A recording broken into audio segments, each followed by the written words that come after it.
Los temas de la sociedad, lo que preocupa a la opinión pública, están en la agenda nacional. Y hoy nos va a ayudar a entender esta difícil agenda de temas nacionales Luis Costa de Ipsos Moreira Araujo. ¿Cómo estás? ¿Qué tal, Emilio? ¿Cómo te va? ¿Todo bien? Todo muy bien, gracias. ¿Mucho trabajo, muchas encuestas? Sí, muchísimo trabajo. Para nosotros mucho trabajo son muchas encuestas.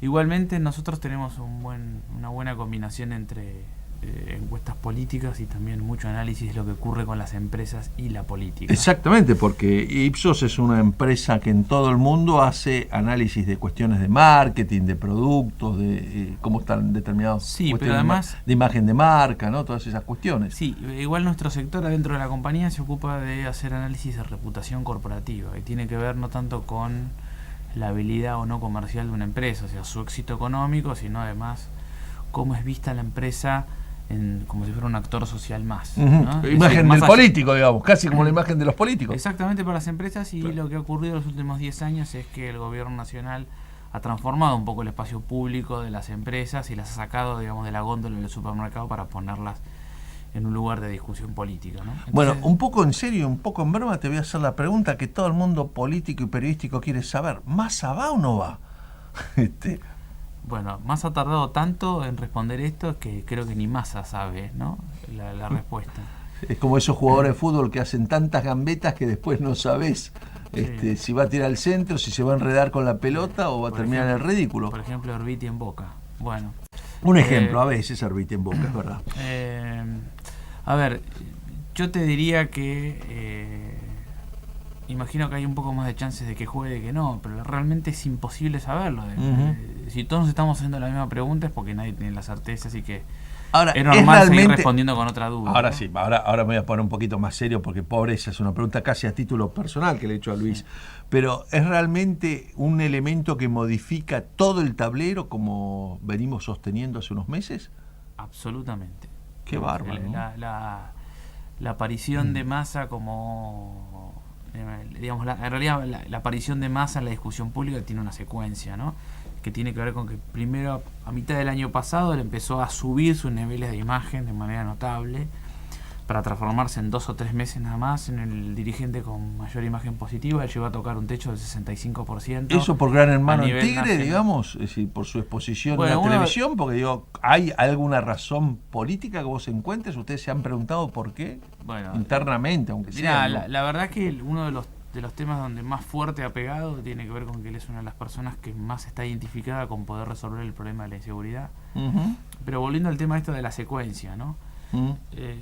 Yo creo que, a ver, Massa primero en términos de imagen, y lo primero que uno tiene que revisar es si un buen nivel de imagen puede necesariamente transformarse en voto, en una buena intención de voto. En el caso de él sí ha ocurrido. Entonces, el mejor lugar donde él podría presentarse a elecciones es la provincia de Buenos Aires, y además con el detalle de que si él lo hace haría realmente una transformación de escenario como no se ha visto en los últimos 15 o 20 años en Argentina. ¿Y a qué me refiero con esto?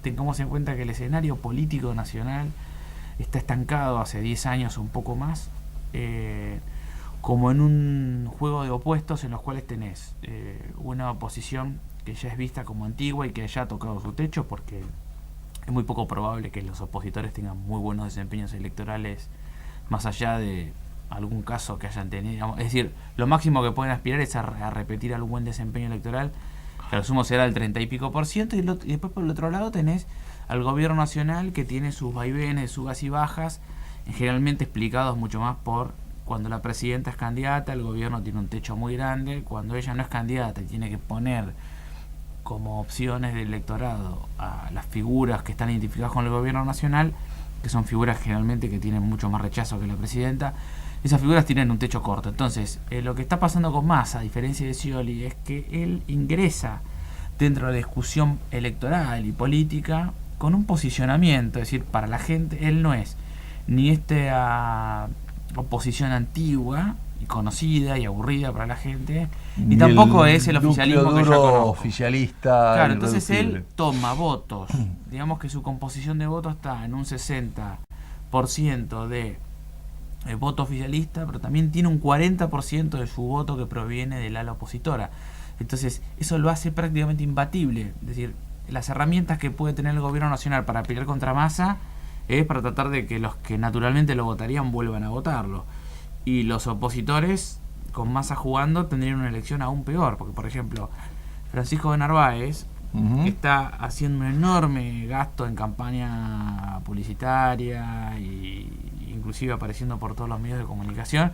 Con Massa entrando en escena electoral, de Narváez se está sacando a lo sumo un 12%, que es una elección, te diría, muy mala. De Narváez cada 2 años va sacando cada vez menos. Debo suponer que es uno de los que ubicás en el bando de los antiguos. Claro, todos son antiguos, menos Massa, ¿no? Déjame interrumpir acá a Luis Costa porque la verdad que es muy interesante lo que nos ha planteado, pero me surgen varias cosas.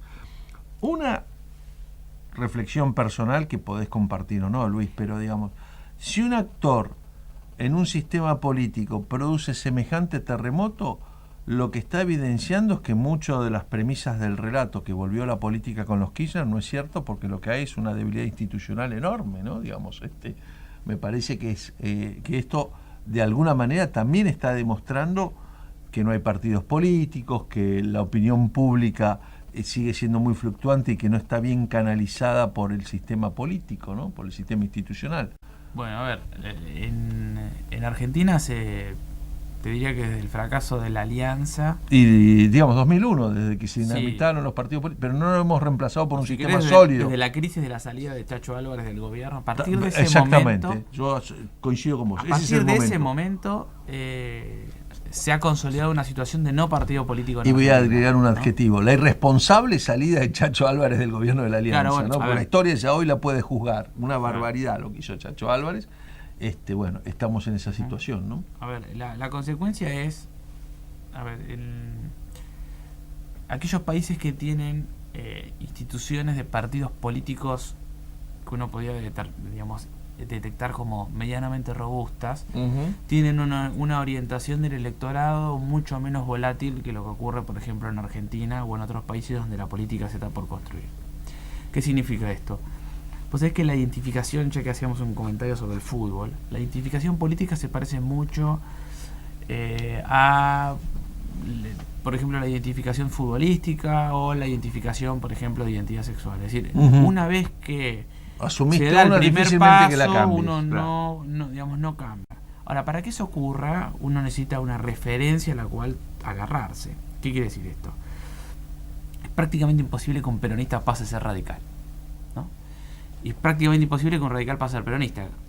Es más, vos podrías ver que hay un montón de radicales dispersos por el país. Sí, sí. Y me refiero al electorado, que no tienen a quién votar. Entonces van votando por ahí, pero los radicales en el fondo siguen siendo radicales. Ahora, y si querés el caso de Estados Unidos, el 85% del electorado en Estados Unidos está definido o demócrata o republicano, y todo se define por el otro 15% que queda flotando ahí. Ahora, en los lugares como por ejemplo Argentina, y Venezuela a lo mejor es otro ejemplo que uno podría agregar, o Bolivia, es decir, los lugares donde las estructuras partidarias están totalmente desarticuladas, entonces como no hay partidos y no hay referencia, lo único que termina pasando es que hay una secuencia de personalidades que van reemplazando unas y otras, pero ninguna de esas personalidades construye orgánicamente nada hacia abajo. El gobierno nacional tampoco lo ha logrado, porque la única figura fuerte que tiene es la presidenta Cristina Kirchner, y eso se explicaría más en términos, si vos querés, teóricos. Pues es que, bueno, para los que no saben, yo soy sociólogo. Uno de los sociólogos favoritos de los sociólogos es un hombre llamado Max Weber, que pasó a la historia por hacer una teoría sobre los liderazgos carismáticos. Y una de las cosas dice, bueno, cuando los países están en crisis, bueno, viene bien que surja algún personaje muy fuerte, porque de repente en medio de la desazón colectiva este hombre logra convencer a todos que hay un destino al cual todos podemos ir juntos y salvar a la nación. Ahora, lo que él dice es que esto es por un tiempo corto, ¿no? Cuando la institucionalización no existe, lo único que le queda a los países es de ir de carisma en carisma. Entonces, cuando hay un hueco de carisma, y como no hay institucionalidad de fondo, no hay nada. Entonces, por ejemplo, pensé el caso de la alianza entre Carrió y Pino Solanas. La alianza le viene mucho mejor, probablemente, ¿no? A Pino y a Carrió, porque les garantiza su banca en diputados y en senadores, pero para ninguno de los partidos de ellos dos construyen nada para abajo. No, claro. O sea, en términos del futuro, es más bien una catástrofe para todos los que están abajo que un beneficio.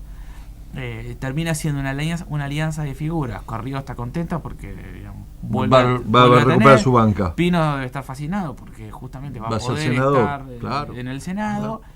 Y que es mucho, todos los que están luce abajo, más que diputado, claro, ¿no? Desde la visión de Pino. Ante las personas, ¿quién conoce las figuras del Proyecto Sur? ¿Quién conoce otras figuras de la coalición cívica que no estén enfrentados con Carrió? Entonces, no, el espectro político en general, inclusive de Narváez, de Macri, no hay nada más que sus nombres. Cuando uno ve los zigzagueantes de la decisión de Massa, también empieza a dudar sobre la capacidad de liderazgo, que no solo pasa en Massa, ¿no? Es decir, hemos visto idas y vueltas en Scioli, hemos visto idas y vueltas en Mauricio Macri, y obviamente también en Cristina Fernández de Kirchner, ¿no?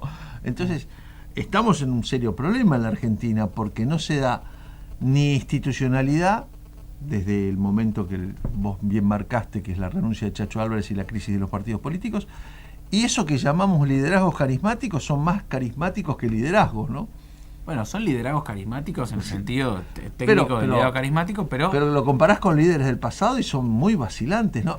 Es más. Bueno, yo te diría que Cristina Kirchner para mí no ha sido muy vacilante. Pero déjame plantear una cuestión que te involucra. Son no solo vacilantes en algunos casos, sino encuesta dependientes. Bueno, Cristina Kirchner tengo entendido que no mira prácticamente nada de las encuestas. Yo te diría dejémosla que ella, al margen. Claro, yo te diría que ella, en general... Requiere un programa, Cristina Kirchner, no alcanza con un bloque. Más allá de las características personales, lo que refleja la situación política es que permite que estas personalidades ocupen el espacio de la discusión pública, ¿no? Más allá de cómo es de Narváez, cómo es Macri, cómo es Cristina Kirchner. Es decir, el escenario social, cultural, permite que solo y únicamente uno discuta sobre personas y no sobre partidos. Me parece que eso es lo que termina ocurriendo, porque justamente la discusión sobre si Massa, como se ha llamado, si va a jugar o no va a jugar, también reconfirma la situación previa a Massa, es decir, otra vez los nombres. Si no es Massa, no hay nadie. Y el problema que tiene el gobierno es que no tiene nombres fuertes para jugar en todo el territorio va nacional. A ser Alicia Kirchner, porque si no es Alicia Kirchner no tiene a nadie. Randazzo chocó el tren y otros ejemplos se hundieron con la inundación. Le voy a pedir a Luis Costa de Ipsos Mora y Araujo un minutito de paciencia y enseguida continuamos esta conversación revisando un poco esta agenda nacional tan cambiante, tan volátil y tan difícil de entender.